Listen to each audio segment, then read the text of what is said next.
发现猫咪打喷嚏，你的第一反应是什么？很多家长会想到感冒，甚至想喂点人的感冒药，请立刻停止这个想法，这非常危险。今天我们就系统梳理一下猫咪这个症状背后到底可能藏着哪些原因。首先，不是所有喷嚏都等于生病，很多是环境引起的暂时反应，如物理刺激的灰尘、花粉、某些猫砂的粉尘，还有化学刺激，这是重中之重。香水、香薰、空气清新剂、强效消毒水，如8·4，某些精油。猫咪的呼吸道非常敏感，还有就是异物，偶尔一根自己的毛吸进去了，应对关键，改善通风，使用宠物安全的环境消毒产品，观察移除可疑物后症状是否缓解。第二个疾病性原因 ，A 感染性疾病最常见猫疱疹病毒 FHV1， 也就是常说的猫鼻支病毒，可能终身潜伏，在应激或免疫力下降时复发。猫杯状病毒 FCV 细菌感染常作为继发感染，使鼻涕变浓稠，这类疾病传染性强，多猫家庭需隔离。第非感染性疾病有过敏性鼻炎、鼻内异物或息肉、牙齿疾病。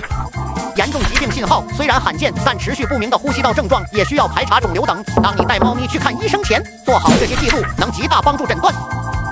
对于呼吸道感染的猫咪，家庭护理的核心是保暖、加强营养、鼓励进食、使用加湿器缓解鼻腔干燥、严格遵医嘱用药、预防大于治疗、按时接种核心疫苗，是预防病毒性鼻支的重要手段。记住，我们的目标是让猫咪自由呼吸、舒适生活。